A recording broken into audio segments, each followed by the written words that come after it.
What if everything you thought you knew about your family was a lie? One routine medical exam unraveled decades of betrayal, leading me to uncover secrets that would change my life forever. I had my annual physical this August, and this time it was conducted by a new doctor. My longtime physician had retired, and his replacement was Dr. Maren Wellner, a young woman in her early 30s with striking red hair. The thought of being examined by her made me hesitant. Part of it was the embarrassment that comes with the physical intimacy of a medical exam, especially with someone so youthful and, frankly, attractive.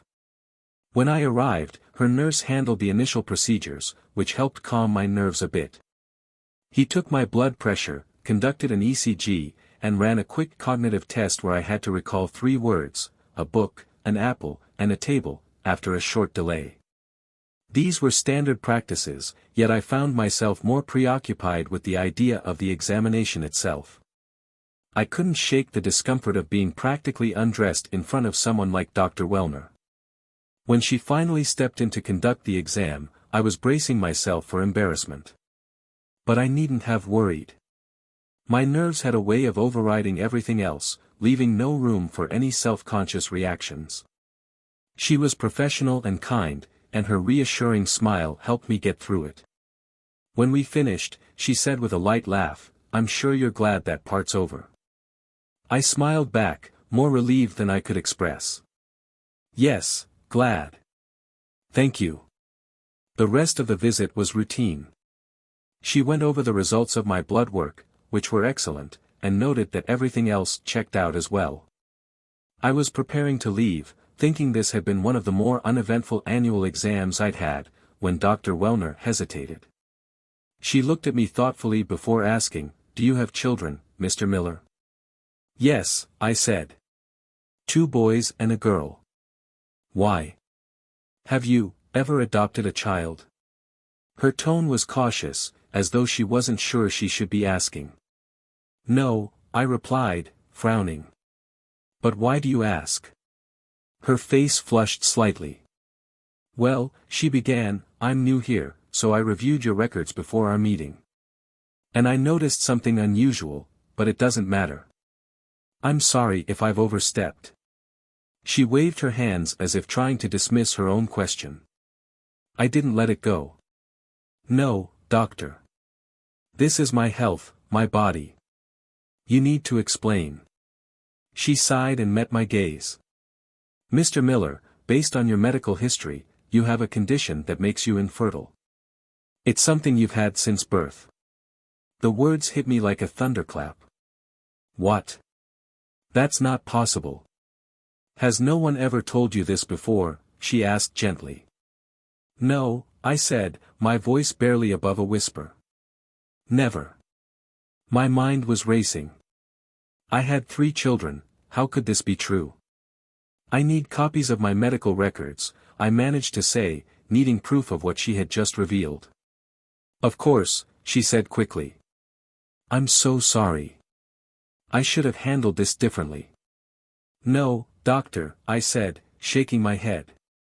Apparently, too many people stayed silent about this for far too long.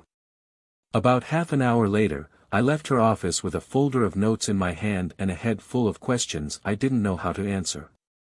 The life I thought I knew now seemed full of shadows and secrets I was just beginning to uncover. The revelations from Dr. Wellner's office had been swirling in my head for hours, like a storm I couldn't escape.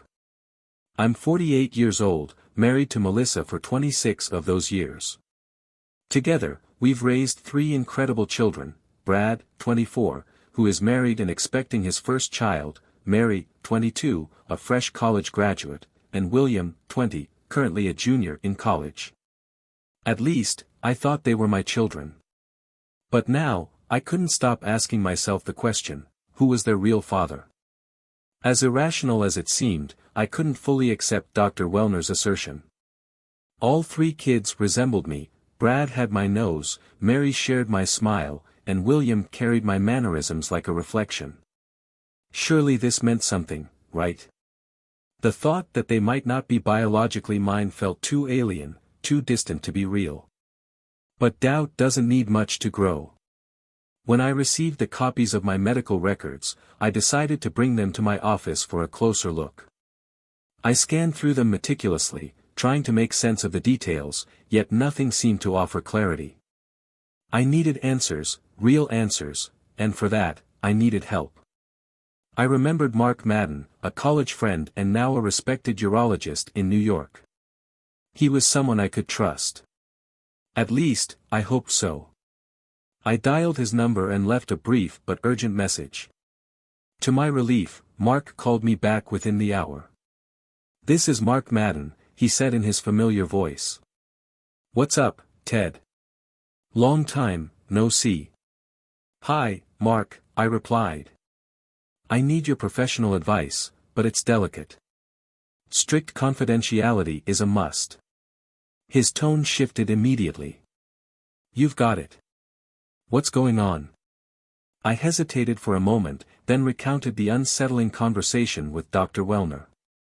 He listened intently, occasionally humming in acknowledgement. "Send me the notes," he said after I finished. "I'll review them this afternoon and give you my take." "Done. And please, send me a bill for your time." "Don't worry about that," he replied. By 3:30, Mark called back. His tone was serious. "Ted, I've gone through the records. Based on what I see, Dr. Wellner is correct. At birth, you were diagnosed with a condition that caused infertility. Given the era, there wasn't much that could be done." I sat in silence, the weight of his words sinking in. "You're telling me I've been infertile my entire life?" "Yes," he confirmed. "But medical advancements in the last decade have made treatments possible for similar conditions. Unfortunately, back when you were born, that wasn't the case. Could you send me some material about this?" I asked, trying to gather my composure. "Of course. I'll email you a few resources in 10 minutes, Mark replied. He paused, then added, "Ted, I have to ask, don't you have kids?" "Well," I began, my voice faltering, "that's what I thought." Mark let out a quiet "oh," and quickly followed up. "Good luck, Ted. I hope you find the answers you're looking for." "Thanks, Mark," I said before hanging up. My next call was to a DNA lab. If there was any way to lay this question to rest, it was through undeniable proof. I had no idea where this journey would lead, but I knew one thing for sure: I needed the truth, no matter what it revealed. The DNA testing kit arrived promptly at 5 o'clock that evening. I placed the sealed packets in my briefcase, knowing I'd have to act carefully. After much deliberation, I decided it would be enough to test one of the kids for now. My youngest, William, seemed like the easiest option. He was home from school and still living under our roof, at least for another week before heading back to college. When I got home, William was in the living room, engrossed in a book. Melissa was in the kitchen, cooking dinner. She usually gets back early from work. She's a real estate agent at a firm owned by my older brother, Robert. Tonight, I could smell fish in the air as I walked in. Cod, to be specific. It was one of her specialties. We sat down together for dinner, crusty cod with a crisp salad on the side. It was good food, though my mind wasn't on the meal. I tried to act natural, but I could tell Melissa noticed something was off. William, thankfully, was too absorbed in his book to pay me much attention. Melissa, at 48, hasn't changed much since college, where we first met. She still has the same striking dark brown hair and eyes to match. At 5 feet 7 inches and 130 pounds, she's kept her figure remarkably well. She's as beautiful as the day I met her, which only made the situation harder to process. After dinner, Melissa and I cleaned up the kitchen. As we worked, I quietly took William's glass from the table, pretending it was just part of the routine. Later, when no one was watching, I went upstairs with it, using a swab to collect traces from the rim. I knew I needed more, so I ventured into William's room. From his hairbrush, I plucked a few strands of hair. I also swabbed the neckline of a t-shirt from his laundry basket and the inside of his sneakers. Finally, I took a sample from the inside of my own cheek for comparison. Once everything was sealed in the provided envelopes, I slipped them into my briefcase, trying to calm my nerves. Later that evening, as William headed out to meet friends, Melissa approached me with a concerned expression. "What's going on with you, Ted?" she asked. "You've been acting strange, lethargic. Did something happen at your physical?" I shook my head, trying to deflect her worry. "No, nothing happened. I'm as healthy as ever." She raised an eyebrow. "Then what is it? You're so tense. Is it the new doctor? How was she?" I hesitated, unsure of how much to reveal. "She's fine. Nice. Young, too. I guess I was just nervous." Melissa's laugh broke the tension. It was warm and familiar, her laugh always had a way of lifting the mood. "Oh, I see," she teased. "You're not used to having a pretty doctor, are you?" I chuckled, more for her sake than my own. "Nope. Guess I wasn't ready for it." "Well, I'm seeing her next week for my checkup. I'll have to ask her about you, just to make sure she didn't give you a hard time." That night, Melissa wanted to be intimate, but I couldn't bring myself to reciprocate. "Not tonight," I said softly. My mind was too clouded with the weight of the day. She looked hurt but didn't press me, and I spent the rest of the evening trying to quiet the turmoil in my head. The envelopes in my briefcase felt heavier than they should have, and I knew there was no turning back now. I didn't really want to refuse Melissa's advances that night, but I just couldn't. The weight of everything on my mind was too much. She accepted my rejection with quiet dignity, though I could tell it unsettled her. It was unusual for me to turn her down, and she knew it. The next day, I took the DNA samples to the lab myself. I wanted to be absolutely certain everything was handled correctly. I paid extra for expedited results, and they assured me I'd have answers by Friday. Just 2 days. 2 days of waiting. Work should have been a distraction, but it wasn't. As a lawyer for an investment bank, I manage a small in-house team of 6 attorneys. Our office is in Washington, close to the regulatory agencies we often interact with. I've been in this role for 22 years, earning a substantial income along with stock options that could set us up for life if cashed out. But none of that mattered now. My thoughts were elsewhere. I did what needed to be done at the office, drafted documents, reviewed agreements, held meetings, but my focus was fragmented. Hoping to clear my mind, I rode my bike to and from work that day. Normally, the exercise helped me center myself, but not this time. My thoughts were too tangled, too weighed down. When I got home at 6 o'clock, the house was quiet. Melissa wasn't there, but she had left a note on the counter, sandwiches and salad in the refrigerator, and she was out for the evening. She mentioned a play and, possibly afterward, a bachelorette party. Normally, I wouldn't have given it a second thought. Melissa has always been social and often attends events like this with her friends. But things weren't normal anymore. Unable to push away the growing sense of mistrust, I decided to check her phone's location. It felt wrong, intrusive even, but my suspicions wouldn't let me rest. She wasn't at a theater or a nightclub. Her phone showed her at a motel near the Fairfax line. I sat at the table and ate my dinner in silence. When William joined me, we talked briefly about college. He was excited to head back soon, though he admitted he was still a little down after breaking up with Lisa, his girlfriend, over the summer. He had kept busy working at a bike repair shop and saving up some decent money, but the breakup had left him a bit lost. After our conversation, I went to bed early, hoping that sleep might bring some peace. Melissa came home at 11 o'clock, slipping into bed not long after. There was no sign of a shower, which struck me as odd, given her usual habits. I reached out to her, pressing lightly against her side, not out of affection but to gauge her reaction. She pulled away, her body stiffening, as though the very idea of touch was unwelcome. That was all I needed to know. She was cheating. I could feel it in my bones. The question was no longer if, but how long, and why.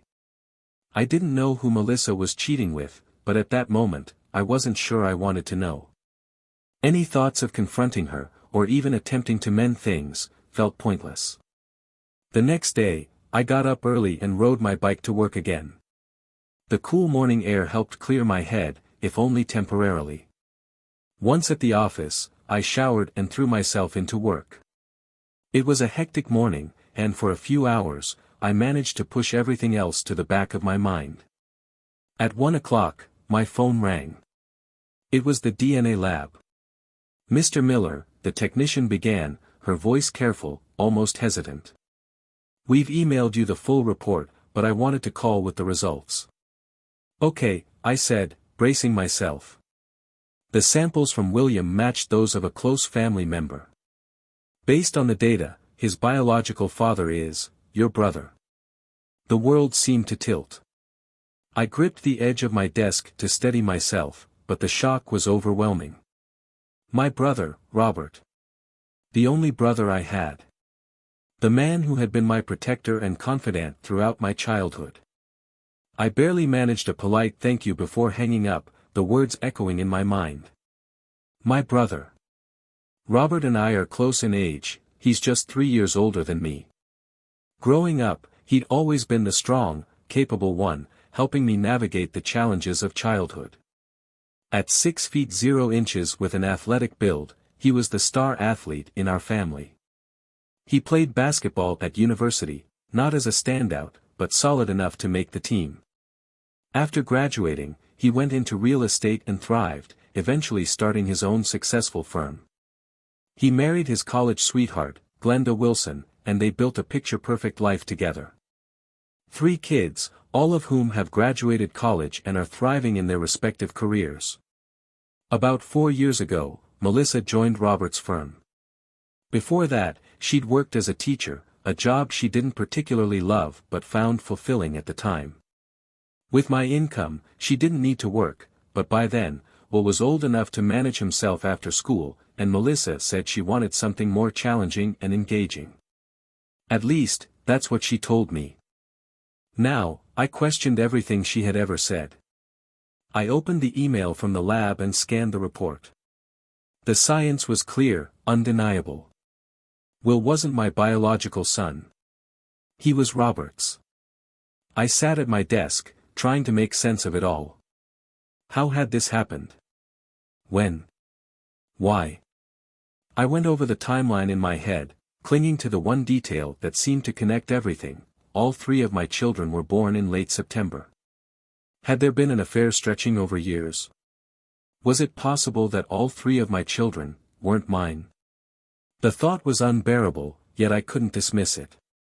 Every piece of evidence pointed to a betrayal so deep it threatened to unravel my entire life. As I sat at my desk, trying to piece together the timeline, one memory kept coming back to me: Christmas. That was when Melissa and I decided to start our family. She had stopped taking birth control pills, and we began trying for a baby. I remember those months vividly, filled with hope and excitement. But then came Christmas itself, with the usual family gatherings. Robert and his family were there, as they always were. It was a festive, joyful time, with laughter and stories shared around the fireplace. I hadn't noticed anything unusual back then. Why would I? But now, with everything I'd learned, I couldn't stop replaying that holiday in my mind. A pattern started to emerge as I dug deeper into my memories. After that Christmas, when Brad was conceived, Melissa began a new tradition. Every year, starting on Boxing Day, the day after Christmas, she and her friend Linda Green would go on a week-long meditation retreat. It was held at a center in the mountains of West Virginia, and Melissa spoke of it as her way to unwind and center herself before the new year. Looking back now, the timing felt calculated. That first year, Melissa didn't return from her retreat until New Year's Day, glowing and energized. Brad arrived the following September. Melissa skipped the retreat the next Christmas because Brad was a newborn. But the year after that, when we were trying for our second child, she went again. Mary was born the next September. The same pattern repeated when William came along. How had I never questioned this before? The realization left me cold. Those retreats coincided too neatly with the births of my children to be a coincidence. And if Robert's DNA matched William's, what were the odds that Brad and Mary would be different? That Saturday, Melissa and I drove William to college. I'd rented a minibus to make the trip easier. We had a pleasant 2-hour drive, chatting casually with Will about his classes, his plans, and his excitement about moving back into the apartment he shared with his friend Mike Watson.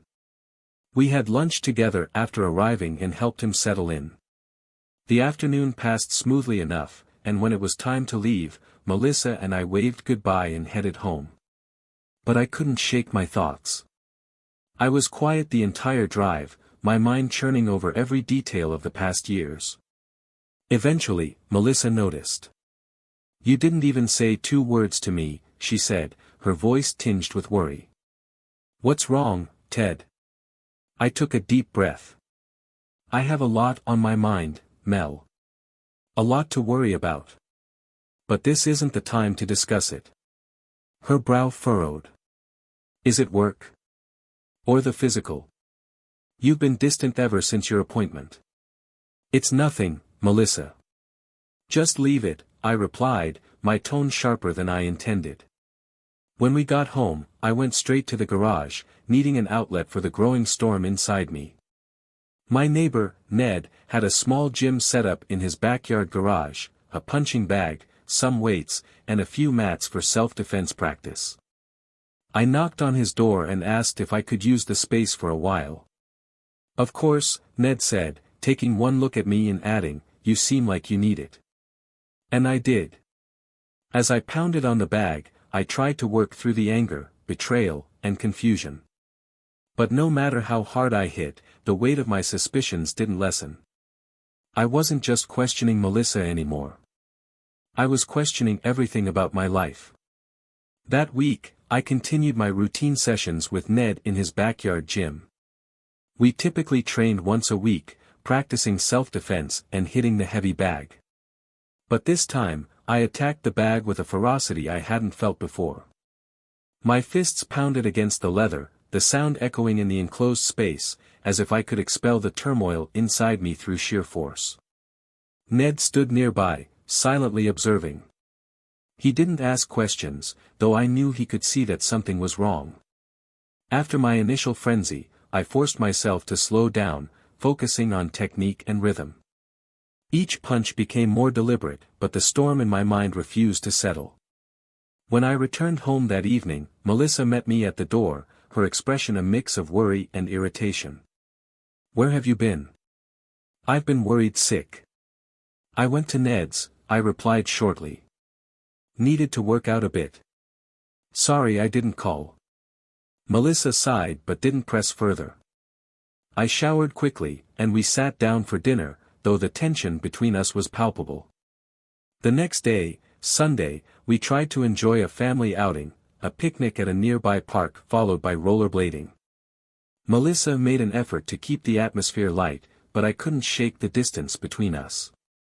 That night, when we went to bed, she reached out to me, but I couldn't respond. Her disappointment was clear, and I could see the confusion in her eyes. Still, I couldn't bring myself to explain.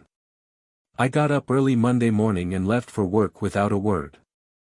That morning, I made an appointment with a lawyer in a nearby building. I also visited our bank to review our accounts and secure copies of key financial documents. When I returned home, I began systematically reviewing everything I could. I downloaded the data from the recorders I'd set up and checked Melissa's phone for any incriminating evidence. There wasn't much. Most of the recordings were mundane, as the house was empty during the day. However, I did find a couple of noteworthy calls. Melissa had phoned my brother, Rob, on his cell, and she also called my mother. My mother, now 78, had been widowed 5 years earlier and still lived in the same town where I'd grown up. She was only a half-hour drive away. On the recording, Melissa's tone with her was casual, but the word stung. "Mom," she said, "have you noticed anything strange with Tim lately? He's been acting weird ever since his physical. He's not himself." Hearing Melissa dismiss my behavior so lightly, to my mother, no less, fueled the fire inside me. I resolved that it was time to confront everything. That weekend, I invited Rob and his wife, Glenda, over for drinks on the terrace. Melissa seemed surprised at the invitation but didn't protest. She even offered to prepare some snacks, likely seeing this as an opportunity to mend whatever tension I'd been projecting. When they arrived, I served beer to Rob and white wine to Glenda. We all sat outside, the late afternoon sun casting a warm glow over the backyard. The setting couldn't have been more serene, which made what I was about to do feel even more jarring. I cleared my throat, setting down my glass. "Melissa," I began, "on Monday, you'll be served with divorce papers." The words hit like a thunderclap. Melissa froze, her expression shifting from confusion to horror. Rob looked equally shocked. "And you, Rob," I continued, turning to face him, "will be served with a lawsuit for child support. I've spent years raising and paying for your children, children I believed were mine." Melissa burst into tears, her sobs breaking the stunned silence. Rob, on the other hand, shot to his feet, towering over me as I remained seated. His face was flushed with anger. "You're an idiot," he spat. "A complete jerk. I'll kill you for this." Glenda, sitting beside him, looked on in shock but didn't intervene. Before I could react, Rob lunged at me, his fist flying toward my face.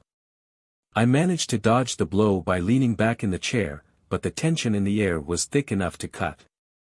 "Stop it!" Glenda finally shouted, standing and grabbing Rob's arm. "What are you doing?" But Rob wasn't listening, and neither was I.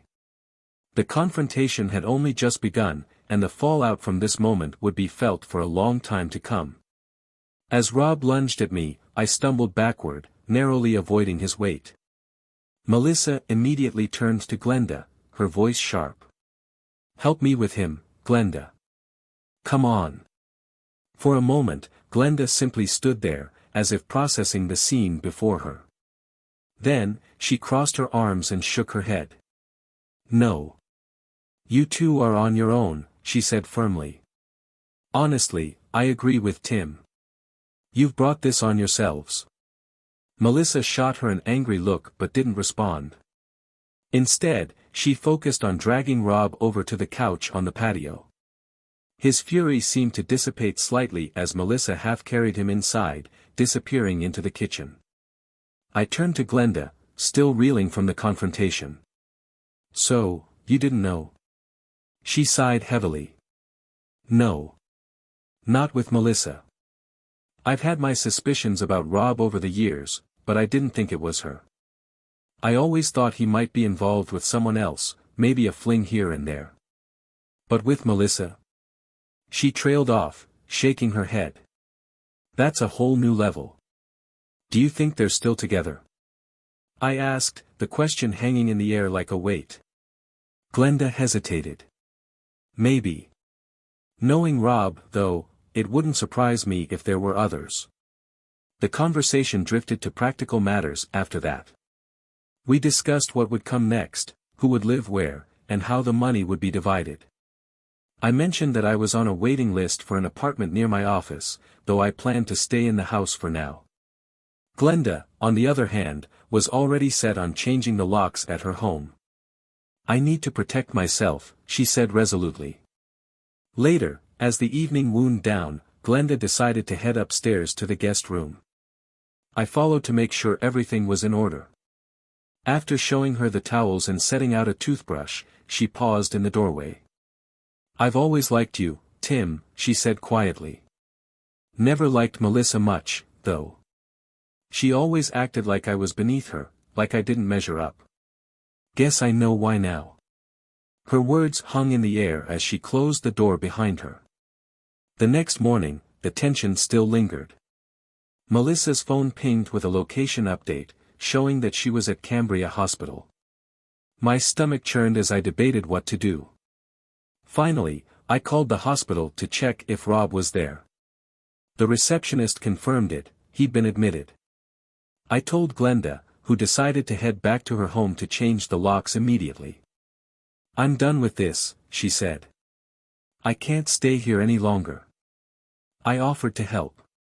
We drove to Home Depot together and bought several sets of new locks, some for her house and some for mine.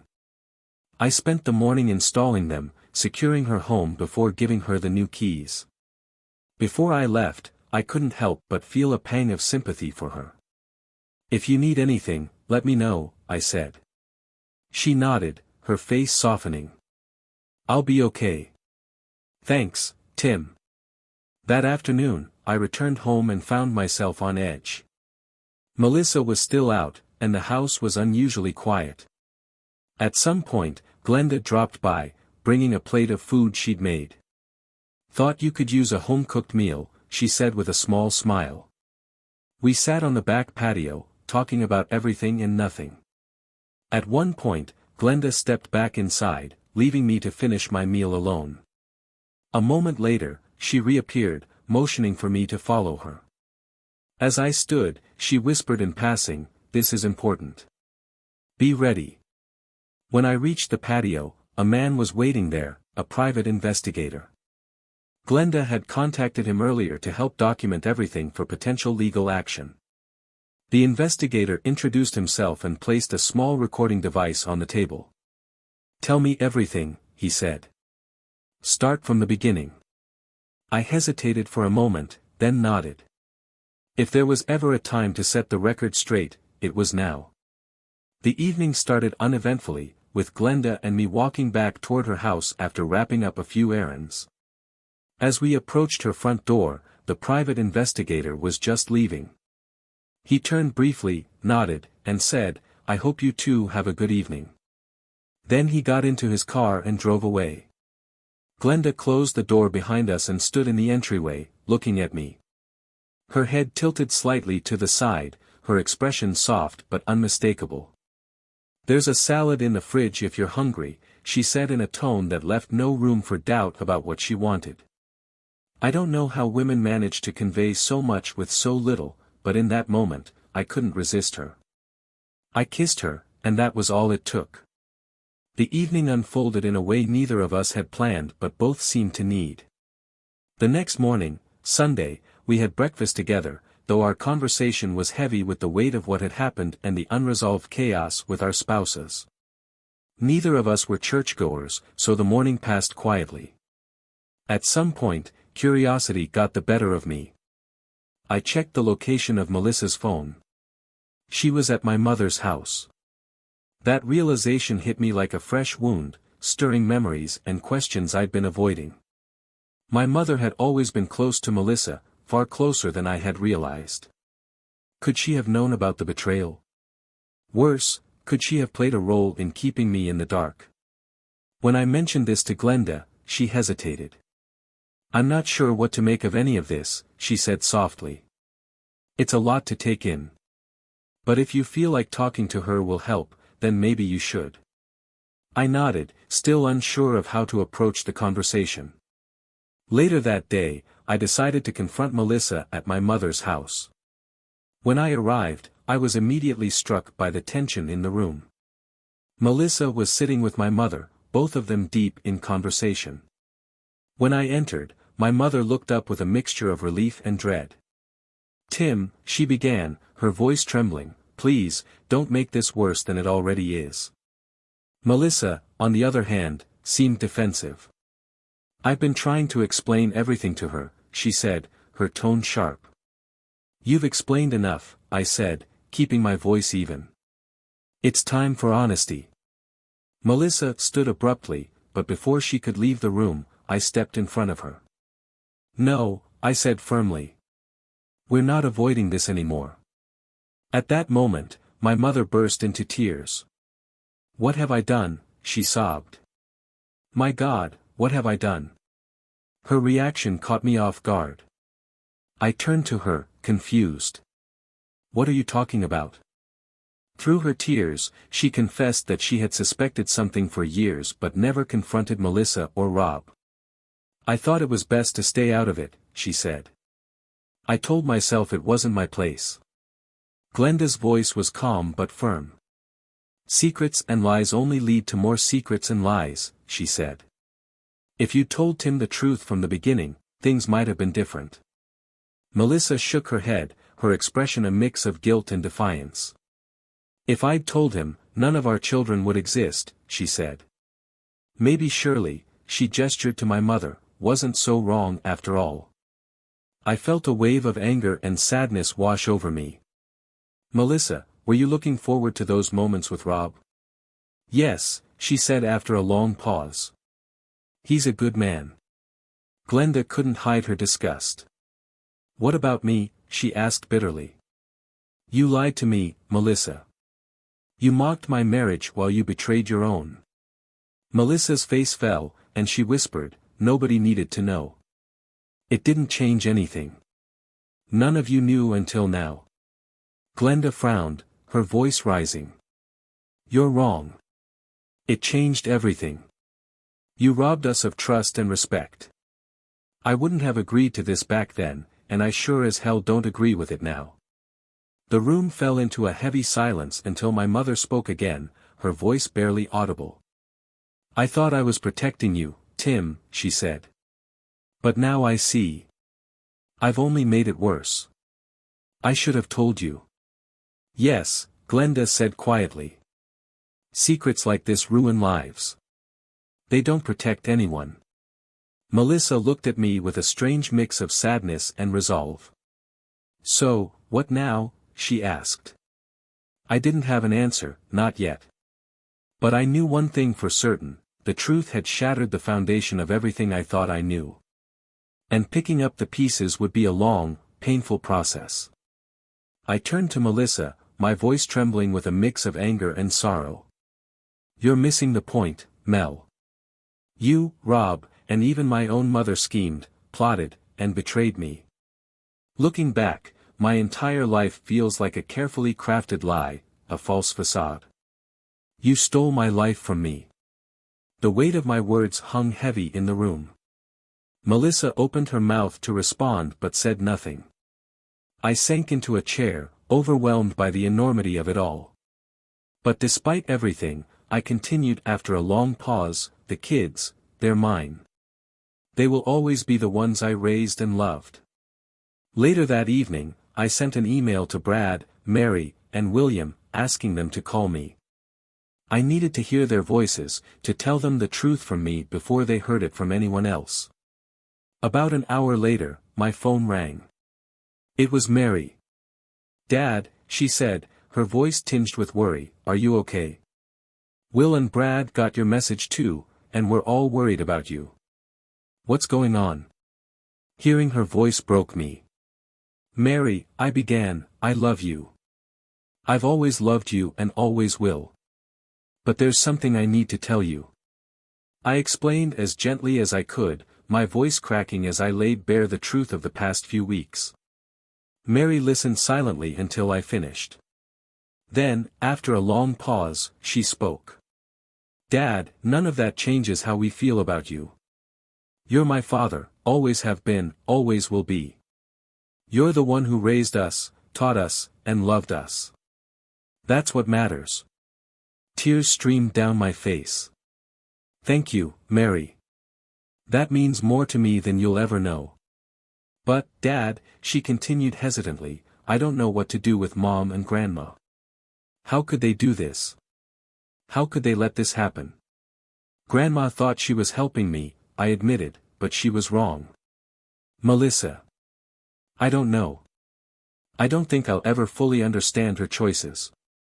By the end of the call, both of us were crying. "Maybe this isn't the right time to dig into all of this," Mary said softly. "No," I replied. "We have to come to terms with what's been lost. But we'll do it together." That night, Glenda and I shared a quiet dinner, revisiting old memories and talking through the chaos. She hugged me tightly, kissed me on the cheek, and said, "We'll get through this." We went to bed together, but there was no intimacy, just two people finding comfort in shared pain. On Monday morning, Glenda and I met with a lawyer, Millie Stanton. She was a formidable woman in her 50s with a no-nonsense attitude and a hairstyle straight out of the 1950s. Though she preferred to speak with us individually, we insisted on staying together. As Millie outlined the divorce process, the weight of the situation hit me again. Melissa would be served with papers at work that day. I couldn't delay any longer. After lunch, my mother called. "Tim," she began cautiously, "did you really have to serve her so quickly? Couldn't you cool down and think things through? Maybe everything could get better with time." "Mom," I replied firmly, "there's no coming back from this. She had children with another man, my own brother, and lied to me for years.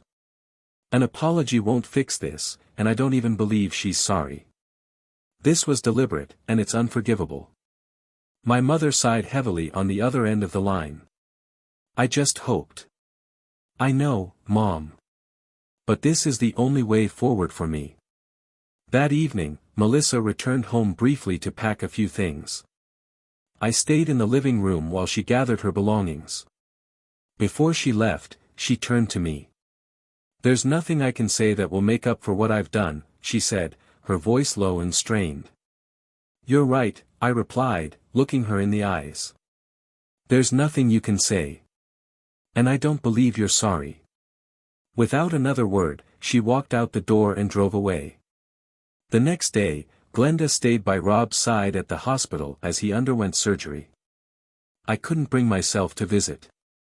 By then, the bridge between us had already burned to ash. As the week went on, I focused on moving forward. It wasn't easy, and I knew the journey ahead would be long and painful. But for the first time in a long while, I felt like I was finally taking control of my life, and reclaiming what was left of it. I had my phone in hand, ready to document whatever I found. I turned on the bedroom light, and the scene unfolded like a nightmare. There were screams, mostly from Melissa. She was naked, scrambling to pull the blanket over herself. Rob was beside her, also naked, though he moved awkwardly, his lower ribs wrapped in a large bandage. Melissa clutched the blanket tightly, her face pale. Rob, clearly in pain, could barely move. The spectacle was as horrific as it was surreal. From down the hall, I heard my mother's hurried footsteps. She reached the doorway just as I was taking pictures. "Tim, don't make hasty conclusions," she pleaded, her voice trembling. I turned to her, my face cold. "I don't need to make any conclusions," I said, my voice sharp. "You condone what they did. What they're still doing." Without waiting for a reply, I walked past her and headed downstairs. Glenda was there, waiting for me. She didn't ask what had happened, she could see it on my face. That summer, Will stayed with me, choosing to avoid all contact with Rob. Melissa met Will for lunch a few times, but Rob was never present. Will didn't want anything to do with him, and I didn't push the issue. Glenda's divorce from Rob was finalized shortly after mine from Melissa. She kept their house and received a significant lump sum as her share of Rob's real estate business. Rob moved into a modest two-bedroom apartment near his office, and Melissa joined him there. About a week after the dust settled, Glenda and I had a heart-to-heart. Our physical chemistry remained as intense as ever, but beyond that, we both felt something was missing. We realized we were better off as friends. The connection we shared was born out of betrayal and pain, and while it brought us closer, it wasn't enough to sustain a deeper relationship. Months later, I found myself at a coffee shop, meeting someone new. It was set up through a mutual friend, and I wasn't sure what to expect. She arrived right on time, 15 minutes late, as she joked on the phone, "I'm a woman, after all." Her name was Emma. She was 36, with a warm smile and a calm demeanor.